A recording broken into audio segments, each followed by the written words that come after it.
going to share something with you. That might put me in a very negative light, yeah. Relationships are not my forte. See if someone grabbed up my wife or something completely different ballgame. I'll walk away from here, and this has been like a therapy session.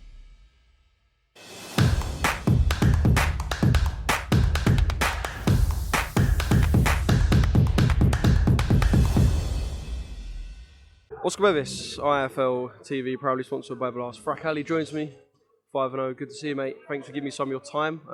I know you had to wait for me to do a couple of interviews with other people. Some of these days, I guess, there's just a lot of standing around, isn't it? You're a busy man, Oscar, man. You're hard to get hold of. You know what I mean? It's hard being me, man. It's hard being me. Yeah, here to kind of promote GBM's first show of the year. Talk to some of the guys associated with Johnny Nelson's, your Ebony Bridges and that. And you know what? Considering it's only their second year, you must love being on these shows because you can see that they're going in a real direction. Yeah, so basically, I actually was the first fighter to sign with Izzy off GBM. So I actually sat down with him when he was in the process of starting his management company. So I went up to him and I said, look, Izzy, what is it what you can do? Izzy said to me, look, Frak, give me your trust and I'm going to take GBM all around the UK and if not all around the world.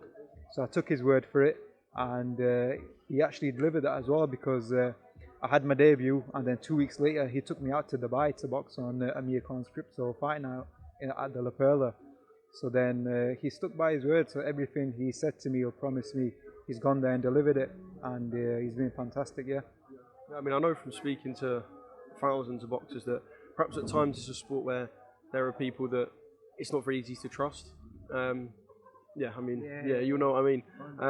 So is it just nice that you've got the backing of someone that if you give him what you can, he gives you what you can. It's a nice working relationship. And let's be honest, you've now got the path that you need. So just go and do all the work in the ring and be what you want to be. You know, you need someone who's backing you 110%, who's giving you their word, who's giving you their trust. I remember when I sat down with Izzy, I said to him, look, Izzy, I'm going to be open and honest with you, and I want the same thing from you as well. So our conversations, they're just direct. There's no like whitewash or nothing like that.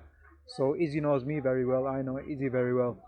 Where he's promised me titles, and I said to him, look, Izzy, you give me them opportunities, I'm going to bring titles back to GBM. So yeah, like I've said previously, I was the first fighter to sign with Izzy of GBM, and I'm going to be the first fighter to bring back a title to GBM as well. Yeah, so I signed pro last year. Like I said to you, I had my first fight. It actually wasn't underneath Izzy because he never had his license then. My second fight, obviously I boxed out in Dubai. That was through Izzy as well. And then third, fourth and fifth, they was all on Izzy's GBM shows. And now this is number 6, yeah. So I'm happy, yeah. Can't fault it. It's a pro game, what you expected? To be honest with you, I learned so much about the pro game, what a lot of people wouldn't think what actually goes off. But I'm enjoying it, you know what I mean? Is that more outside of the ring stuff that you're talking about? Yeah, like I'm saying, that's outside the ring stuff, but I let Izzy deal with all that sort of stuff anyway. I just concentrate inside the ring, get the job done, and obviously on the night become victorious and carry on achieving my goals, yeah. You talk about wanting to bring titles back, and I know obviously everyone has their long-term goals and their shorter-term goals. When you sat down and you spoke to Izzy about these titles and that, did you say, this is where I want it to end, or did you go, look, we can only take it bit by bit? Boxing is an unpredictable sport, so I suppose you can't just go full steam for what's going to happen in 5 years. But did you say to him, this is where I want to end, or did you say, look, this is my next year, 2 years? Listen, I'll be honest with you now. You can bring Izzy in as well. I sat down with him in the office and I said to him, look, Izzy, I'm only signing pro because I know I can win a title, and I want you to give me the opportunity to do it with you and for myself as well. And I even said to him on my debut, Izzy goes, oh, look, how do you want your debut to go? What sort of kid do you want? And the kid, I said to him, he had a lot more experience than me. And I said, look, Izzy, I don't want to fight these journeyman type of fighters. That put me in there to the deep end. And look, I'm telling you, I'll be able to perform under them lights. He's on, listen, Frak, I know you're eager, but we've got to take it slow, step by step. And even now, till this day, I'll like send Izzy messages going, oh, Izzy, give me this guy, give me that guy. He goes, look, Frak, I know you're going to get there, just slow down. But I'm one of them, I'm 28 years old now. Like, I've probably got about 3-4 years in the game. And I said to him, from day one, I've gone, listen, Izzy, I'm turning over because I want to win a title. And it's simple as that. So yeah, that end of this year, 2023, Izzy's promised me I'm going to get either Central Area title or an English title. If that don't deliver, we're going down the IBO route at the end of the year. So yeah, Izzy's given me his word. I'm going to stick to what I'm doing inside the ring, and I'll get there, yeah. Mate, nothing wrong with being eager. One thing I will say before we end it is when it comes to titles, it will be them bigger fights. There'll be some names out there. I take it you're one of them people who's not afraid to go and call for someone if need be, to go and call directly out someone and say it's you, I want your belt. Yeah, I can tell you won't be shy. Listen, bro, I'm 28, you know what I mean? I'm not 21, 22. I've not got time to waste and like have a padded record and this. If I'm in there with a 50-50 fight, I'd rather have a 50-50 fight and know where I'm going to get tested instead of fighting a few kids who are like a journeyman. No disrespect to them, but you've got to develop as well. But I believe I've developed. I've had them 5 fights. Now my next opponent is a step up. It's my first 6 rounder as well. But yeah, I have called kids out in the past, you know what I mean? And I should as well. Like, end of the day, a central area title shot is between 9 and 10 fights. I'm fighting number 6 now. So yeah, I called out Conor Coggill. He boxed for the super featherweight central area title, and we actually boxed in the amateurs as well. I remember I had like 8-9 fights. Conor Coggill had probably 20 plus, and yeah, he beat me. But end of the day, I was inexperienced. But now I'll say it now: if I were to box Conor Coggill tomorrow for that central area title at featherweight, I would knock him out. Honestly, bro, I would. Honestly. And I'd get my revenge. But I don't think he'd take it. Honestly, I don't think he'd take it. You know what I mean? I don't think he would. Well, there you go. There's a message to Conor when he sees this. There we go. To be honest with you, it's not even just Conor. Like, I've got no bad feelings against him. It's just the fact I want to become a central area champion, and I want it end of this year.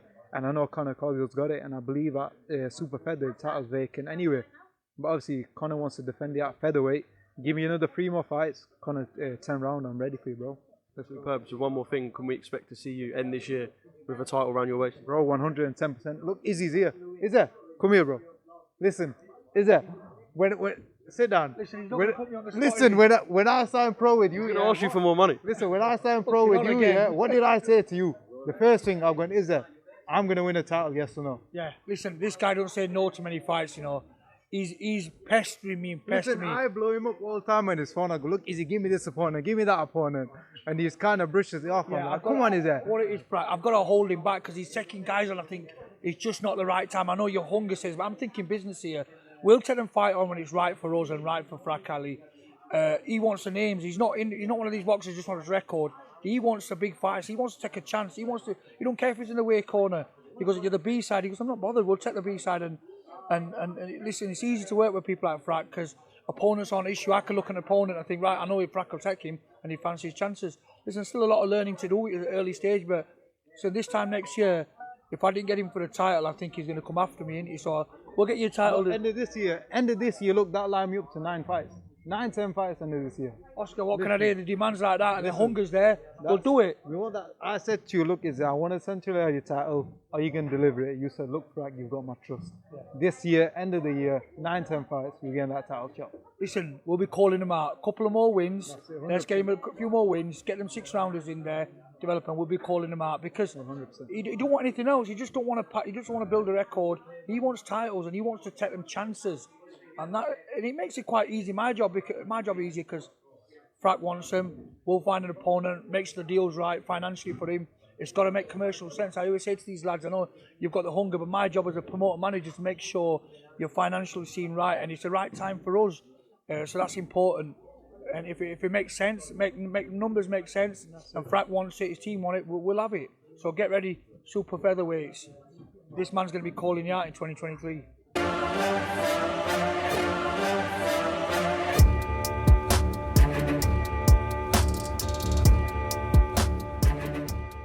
I'm going to share something with you that might put me in a very negative light, yeah. Relationships are not my forte. See if someone grabbed up my wife or something completely different ballgame. I'll walk away from it, and this has been like a therapy session.